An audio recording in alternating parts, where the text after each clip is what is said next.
Greg from Greg's Amp Shop, and one of my favorite things is gear that really works, but it's kind of under the radar. Like, it doesn't get as much respect as it should.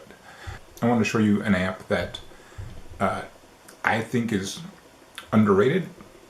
Most people might see it and just disregard it, and you know, I think it definitely has a place for certain musicians. So, I want to talk about it. The amp is a crate, and the model is GT200 DSP. And there's also so GT200 DSP, and there's also an 80 watt 112 version of it. This is the 212 version. The interesting thing about this amp, about this series of amps, I'd say, is that this one's unique in the sense of it has the preamp can be either solid state or tube, both for the lead channel and for the rhythm channel. It has MOSFET outputs. MOSFETs are kind of known to be as more tube-like than BJT transistors. There is actually a phase inverter, just like on a tube amp, and it's a tube phase inverter. And so the phase inverter is actually where you get a lot of your tube overdrive sound if you're really cranking it. So I'm going to go through some features real quick over here. It's a little bit of a turn-on thump.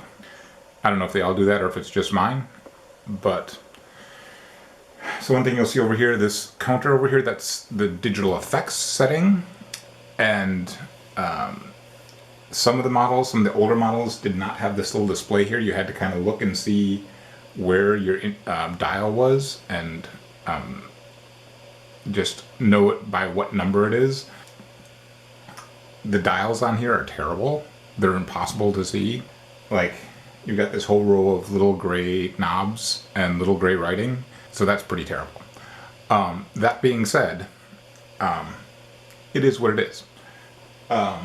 You see over here, there's this little yellow light. That is the tube preamp indicator. And I can turn that off or on, and I can change it for the lead. Can be either tube or solid state, and so can the rhythm. So you can basically get 4 different amp settings. So that's why they called these amps quadra-drive, because there's 4 different, essentially, channels that you can be using.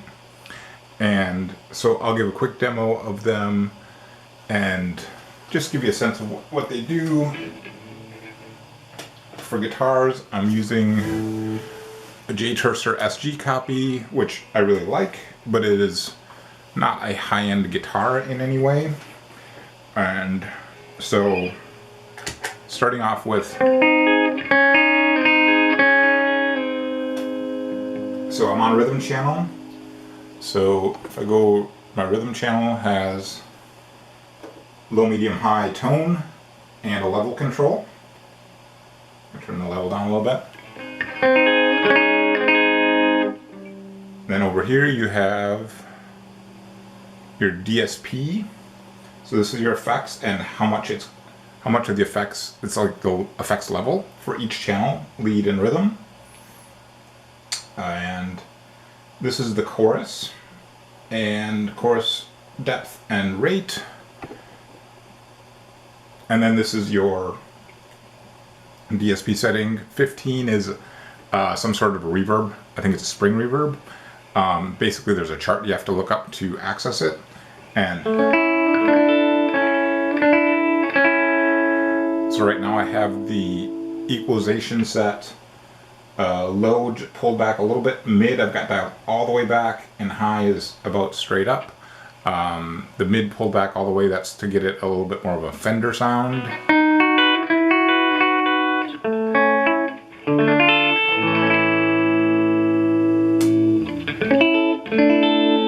And that's both pickups, both humbuckers together. And that's just going to be clean. And so this is solid state rhythm channel. it will not break up basically until you're going insanely loud on solid state rhythm channel. Now, going back to that quad drive feature, back here on the rhythm channel, I've got two different gain settings. I've got tube and solid state. So that's solid state, and it doesn't break up, right? But if I switch it over to tube,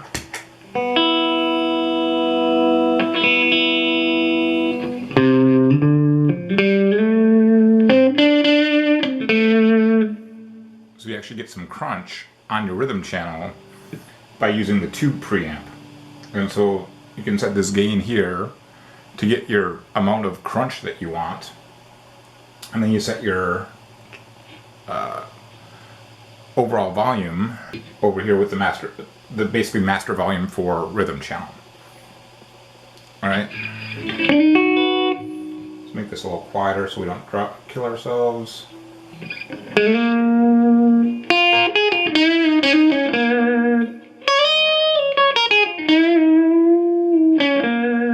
I'm not a very good guitar player. All right. So one thing that also happens for each of the 4 channel settings for lead, rhythm, tube, and solid state is it will remember what effects you had set there the last time. So when I switch from solid state to tube, I go from 15 to 10. 10 is just a different reverb setting. And when I go back and forth, it'll remember it. So you basically get 4 different DSP memories. You don't get a different level for each. Level. You only have the 2, one for lead and one for rhythm. But it's still pretty cool to be able to have those different settings.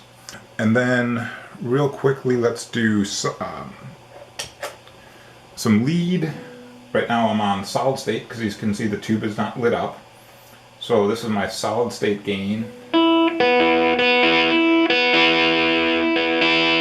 I've got some delay on here. You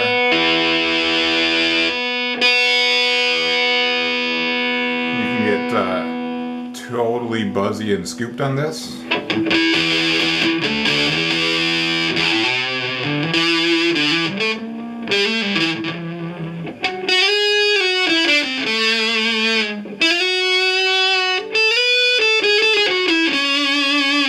And that's with a delay, some delay and reverb, effect setting number 24. And if I switch to tube, and I've got the gain pretty low.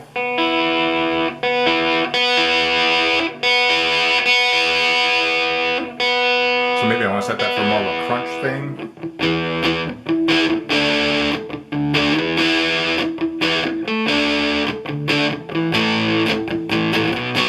These are like bedroom levels. This is really low. I can go insanely loud with this because it's 200 watts, 212. It's going to be really loud. So also now that still has some delay on it and some reverb. That's DSP setting 22, and I can also control the channel and which tube or solid state from the front panel if you don't have the foot switch hooked up, but I have the foot switch hooked up, so you can't do that. And then one more thing to talk about is over here, the chorus. I'm not a huge chorus guy, so I'm just going to kind of demo it. Oh, sorry, that's another to turn on the foot switch.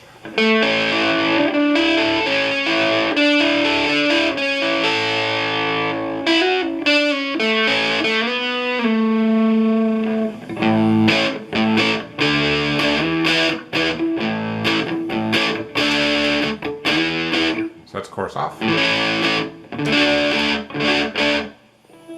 if I can go really extreme on the chorus. Sounds terrible, but you can hear that it's there. There is one more setting here, and I don't think this would be on the 112 because that's a mono. This has this stereo effect. which you probably can't hear because I'm recording this in mono. It definitely does have, you definitely do hear the chorus a little bit more, I think, and it makes it a little more pleasant to my ears, at least. Like I said, not a big chorus guy. But anyway, I just think this is a really interesting amp that, you know, these can be had for like 150 bucks probably, you know, less than 200 bucks for sure. Look in your pawn shops and, you know, you use sections of stores and stuff, and it's a lot of bang for the buck, especially if I was like a gigging musician and maybe like in a cover band, or I want to have a lot of different settings and not have to use pedals. This amp, I think, I'd be totally into taking this, because you can get a lot of sounds out of it, and you don't need to have a pedal board, and also you don't have to worry about, you know, somebody stealing your $1,000 amp because it's a crate and nobody's going to steal it probably. It is pretty heavy. It does take pedals well. I will say the one thing about pedals is it does have, as far as I can tell, it has a noise gate built into it, at least on some of the channel settings.